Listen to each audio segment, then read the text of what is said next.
السلام علیکم ناظرین، آپ دیکھ رہے ہیں اطہر امام آفیشیل چینل۔ محترم ناظرین کرام، آج کی اس ویڈیو میں ہم ایک بادشاہ اور اس کے نوکر کی بیوی کے عشق کا واقعہ بیان کریں گے۔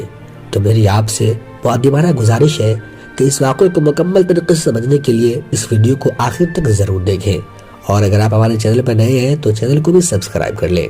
بیان کیا جاتا ہے کہ بادشاہ اپنے محل کی چھت پر ٹہلنے چلا گیا۔ ٹہلتے ٹہلتے اس کی نظر محل کے نزدیک گھر کی چھت پر پڑی، جس پر ایک بہت خوبصورت عورت کپڑے سکھا رہی تھی۔ بادشاہ نے اپنی ایک باندی کو بلا کر پوچھا کہ کس کی بیوی ہے یہ؟ باندی نے کہا، بادشاہ سلامت، یہ آپ کے غلام فیروز کی بیوی ہے۔ بادشاہ اس عورت کو دیکھ کر اس کے حسن پر فدا ہو چکا تھا۔ اس نے فیروز کو بلایا۔ فیروز حاضر ہوا۔ بادشاہ نے کہا، فیروز، ہمارا ایک کام ہے، ہمارا یہ خط فلاں بادشاہ کو دے آؤ اور اس کا جواب بھی ان سے لے آنا۔ فیروز اس خط کو لے کر گھر واپس چلا گیا، خط کو اپنے تکیے کے نیچے رکھا اور سفر کا سامان تیار کیا۔ رات کو گھر میں ٹھہرا اور صبح منزل مقصود پر روانہ ہو گیا۔ فیروز اس بات سے بے خبر تھا کہ بادشاہ نے اس کے ساتھ کیا چال چلی ہے۔ ادھر فیروز جیسے ہی نظروں سے اوجھل ہوا، بادشاہ چپکے سے فیروز کے گھر آ پہنچا اور آہستہ سے فیروز کے گھر کا دروازہ کھٹکھٹایا۔ فیروز کی بیوی نے پوچھا، کون ہے؟ بادشاہ نے کہا، میں بادشاہ تمہارے شوہر کا مالک ہوں۔ عورت نے دروازہ کھولا۔ بادشاہ اندر آ کر بیٹھ گیا۔ فیروز کی بیوی نے حیران ہو کر کہا، آج بادشاہ سلامت یہاں ہمارے غریب خانے میں؟ بادشاہ نے کہا، یہاں میں مہمان بن کر آیا ہوں۔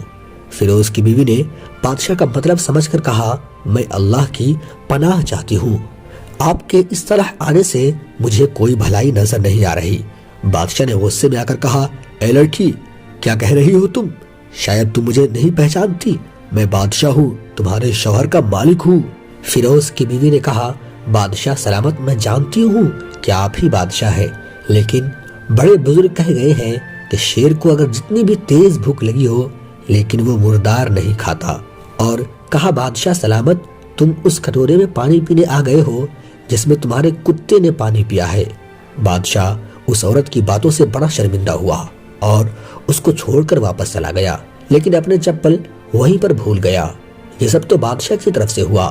اب فیروز کو آدھے راستے میں یاد آیا کہ جو خط اسے بادشاہ نے دیا تھا وہ تو گھر پر ہی چھوڑ آیا ہے۔ اس نے گھوڑے کو تیزی سے واپس موڑا اور اپنے گھر کی طرف لوٹا۔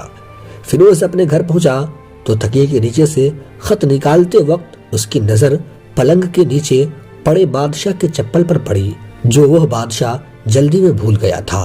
فیروز کا سر چکرا کر رہ گیا اور سمجھ گیا کہ بادشاہ نے اس کو سفر پر صرف اس لیے بھیجا تھا تاکہ وہ اپنا مطلب پورا کر سکے۔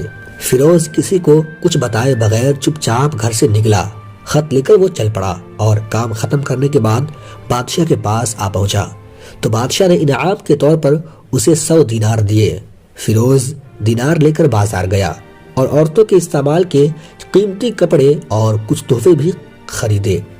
گھر پہنچ کر بیوی کو سلام کیا اور کہا، چلو تمہارے میکے چلتے ہیں۔ بیوی نے پوچھا، یہ کیا ہے؟ فیروز نے کہا، بادشاہ نے مجھے یہ انعام دیا ہے اور میں چاہتا ہوں کہ یہ پہن کر تم اپنے گھر والوں کو بھی دکھاؤ۔ بیوی نے کہا، جیسا آپ چاہیں۔ بیوی تیار ہوئی اور اپنے والدین کے گھر اپنے شوہر کے ساتھ روانہ ہوئی۔ داماد اور بیٹی اور اس کے لائے ہوئے تحفے کو دیکھ کر وہ لوگ بہت خوش ہوئے۔ فیروز اپنی بیوی کو چھوڑ کر واپس آ گیا اور 1 مہینہ گزر جانے کے باوجود بھی بیوی کا حال تک نہ پوچھا، نہ اس کو واپس بلایا۔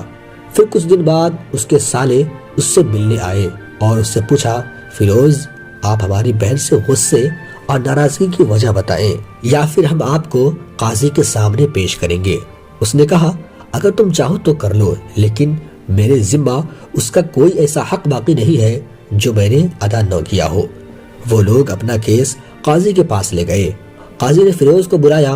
قاضی اس وقت بادشاہ کے پاس بیٹھا ہوا تھا۔ لڑکی کے بھائیوں نے کہا، اللہ بادشاہ اور قاضی کو سلامت اور قائم و دائم رکھے۔ قاضی صاحب، ہم نے ایک ہرا بھرا باغ، پھلوں سے بھرے ہوئے درخت اور ساتھ میں میٹھے پانی کا کنواں اس شخص کے حوالے میں دیا تھا۔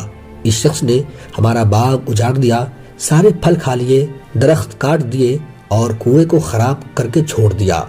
قاضی، فیروز کی طرف متوجہ ہو کر پوچھا، ہاں تو لڑکے تم کیا کہتے ہو اس بات میں؟ فیروز نے کہا، قاضی صاحب جو باغ مجھے دیا گیا تھا وہ اس سے بہتر حالت میں نے انہیں واپس کر دیا ہے۔ قاضی نے پوچھا، کیا اس نے باغ تمہارے حوالے ویسے ہی حالت میں کیا ہے جیسے پہلے تھا؟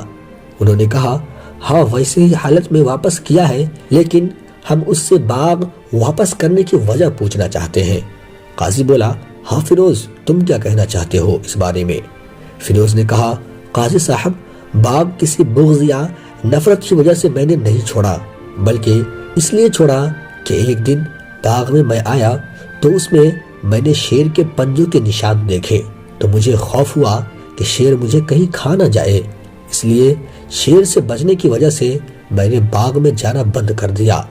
بادشاہ جو ٹیک لگائے یہ سب باتیں سن رہا تھا اٹھ کر بیٹھ گیا اور کہا، فیروز اپنے باغ کی طرف امن اور سلامتی سے جاؤ اور نہ ڈرو، اللہ کی قسم اس میں کوئی شک نہیں کہ شیر تمہارے باغ میں آیا تھا، لیکن وہ وہاں پر نہ تو کوئی اثر چھوڑ سکا، نہ کوئی پتا توڑ سکا اور نہ ہی کوئی پھل کھا سکا۔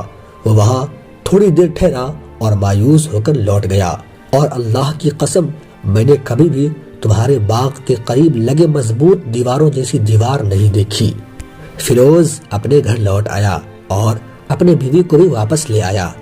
یہ فیروز اور اس کے سالوں اور بادشاہ کی عقل بندی تھی کہ انہوں نے سارا ماجرا ہی مثالوں سے سلجھا لیا، اور نہ تو قاضی کو پتہ چل سکا، نہ درباری کو پتہ چل سکا، اور نہ کسی اور کو کہ آخر ماجرا کیا ہے، یہ کس بارے میں بات کر رہے ہیں۔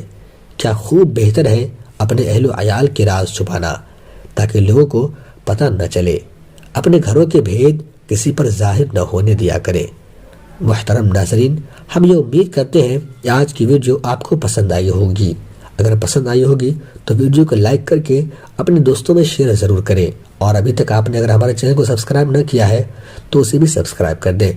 اب دیجیے مجھے اجازت، سانس باقی رہے تو انشاءاللہ پھر سے اگلی ویڈیو لے کر آپ لوگوں کی خدمت میں حاضر رہوں گا۔